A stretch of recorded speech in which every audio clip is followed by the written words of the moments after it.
this fine December. Now, as you know, we have some jobs for you. Firstly, we would like to say thank you on the creation of the new image goggles for the BPD operatives. They have been invaluable to our investigations. Okay, well, that's good, I suppose. I mean, no, sorry. Please continue. On to more pressing matters. As you know, it is the festive time of the year, and we need you to create a monster to help in the fight against the dark forces that continue to breach onto our world. Hang on. Right, so me creating a monster is what got me in this mess and why I'm now bloody working for you, so you want me to make another one? I don't get it. It doesn't matter if you can't fully understand, but I will try to explain. With each creation, it becomes manifest due to the connection between you and the Shoggoth you call Sally. See, I bloody told you we're connected, Crafty. We're gonna go and beat the pig. Come on. I mean, like the monster. Sally, shut up, I'm not in the mood, seriously. Look at it this way.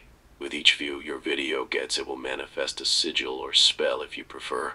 This is what we are going to use to fight Pixothoth, as the festive energies produced by your audience are positively charged, and will help weaken the pig so we have a chance to defeat it in the upcoming fight. Understand? No, not really, but let me guess, typical shadowy government organisation, you're not going to really explain it, are you? So carry on. Sorry. Good. Now make sure it is suitably festive themed and maybe something larger than your usual creations. How? I'll leave that up to you. Good luck, Mr. Crafty. We will be in touch.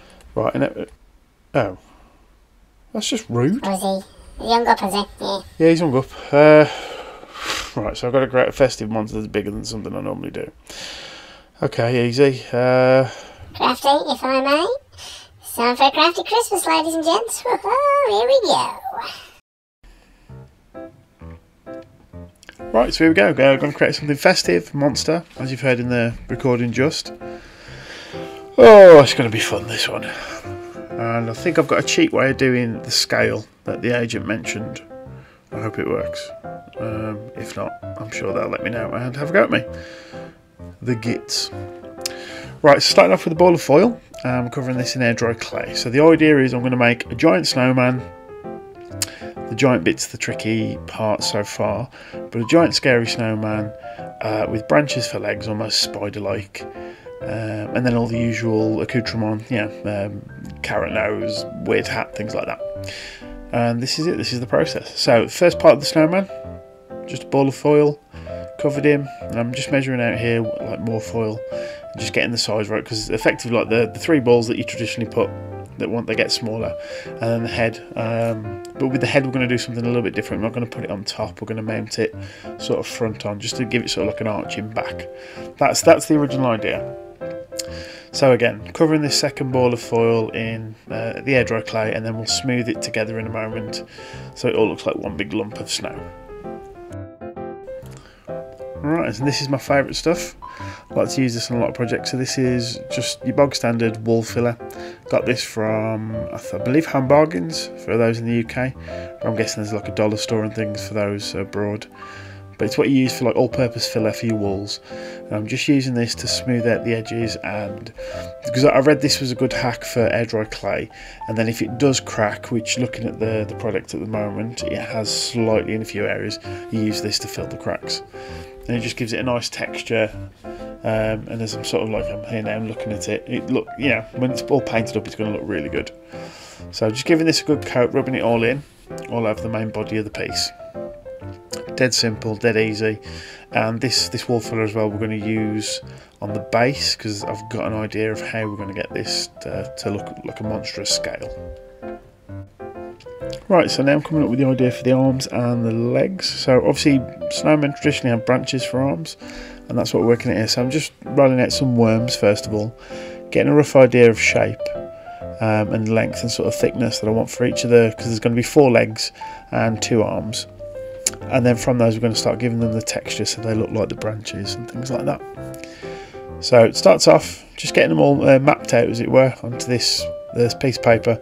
Just give me a rough idea of what I need, and then all the extra little bits of branches that we'll add on later on in the build. And it's at this point I realise, well, if I start twisting them, actually it makes them look a bit more gnarly and more branch-like. So I go through now and I start twisting all of these worms of clay, and these will be left to dry, and then we'll add bits on later on. Right, so these smaller pieces done in exactly the same way, and these are going to be almost like the toes of the legs, for want of a better description, and for the arms they're going to be like the little fingers that come out, so those little extra bits of branches there, just to give it a bit more detail and make it pop. I'm really struggling with how I'm going to get the head at this point, and how I'm going to get this to work and make it look monstrous, but I've got an idea. And then we're working on some of the extra sort of detail bits. So obviously he needs the lumps of coal that makes up the buttons for his chest. So I'm just working these out. It's just simply a small ball of clay. Then once I'm happy with the size, then I'll just push it down, just to squidge it out a bit. And those are I think I make 3 or 4 of these. And then same with things, any other extra bits that I think I might need later on. Right, so at this point, the clay is starting to dry out a little bit, especially with the legs. And where I've made these 4 holes where I'm going to have the legs sticking out roughly in each corner of the monster, now that the clay is starting to dry out, it's a bit more pliable, not as soft. So now I'll go in and stick these in and shape them the way I want them. So make sure they've got a bit of a curl, just add a bit of character, and then we'll add a couple of the toes on.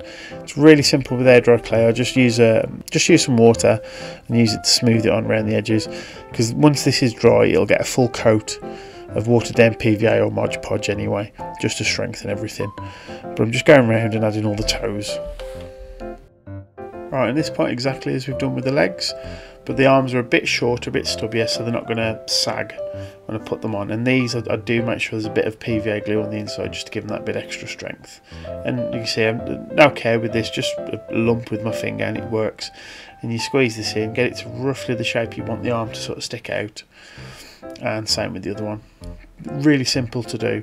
And again, this will dry out, and then we'll give it the Modge Podge just to strengthen everything, and then I'll add the little sort of fingers that I've made there.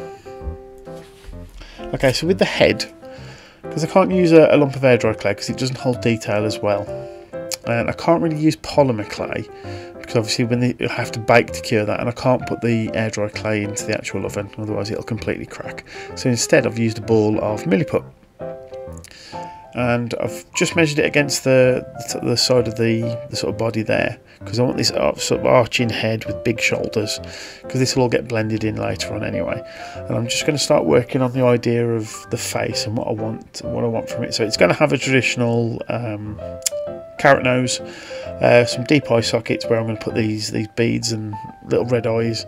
And I'm just trying to work out what sort of mouth. So I'll go through a couple of different things here, so you can see I'm sort of pulling it out. I keep going back and remeasuring, but eventually I'm not happy with this design, so I'll start again. So rolling back up into a ball, roughly shape it how I want it. And again, when you're using a ball stylus on milliput, a bit of Vaseline just helps so there's not as much friction on the actual milliput and it doesn't tear.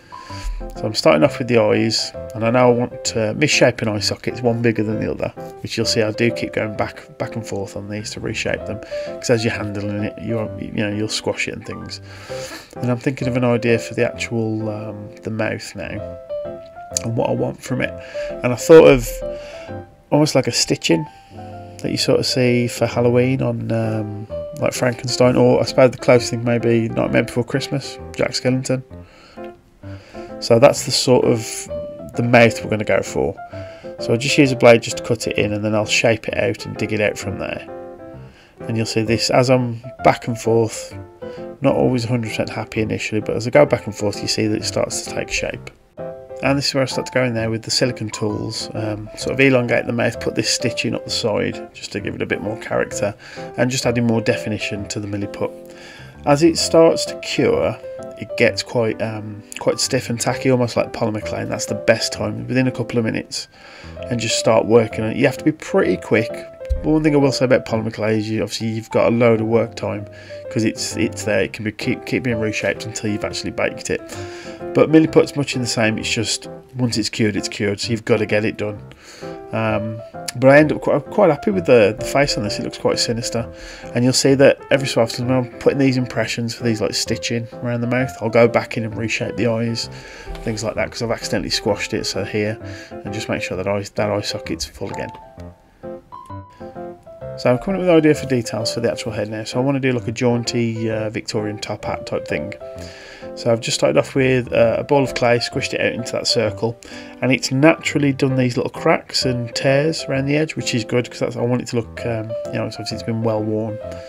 And then for the funnel part of the hat, I've put it on, and then I just squish it down to the side, and it just gives this nice bit of texture. And that's what we're going to go for there. And then for just the last few remaining sort of items, a couple of beads, 2 different sizes for the eyes, and a carrot for the nose. And we're pretty much done in terms of the base of the snowman. From here, I've got to start thinking of things like the scale, how I'm going to do the scale, because apparently I need to make this monster huge, as you've heard on the recording. Honestly, this company, this organisation is going to send me mad. Oh dear. But yeah, I think we can do this and create a monster that's going to fight Pig Yogg-Sothoth, because, you know, of course it is. I thought I was just doing crafty stuff for YouTube, but never mind. Anyway, thank you very much for watching, guys. This is part 1. I'm hoping to get this finished for the second part, and then we're going to make some Christmas baubles with a nice sinister twist. And we'll see you on the next video. Cheers.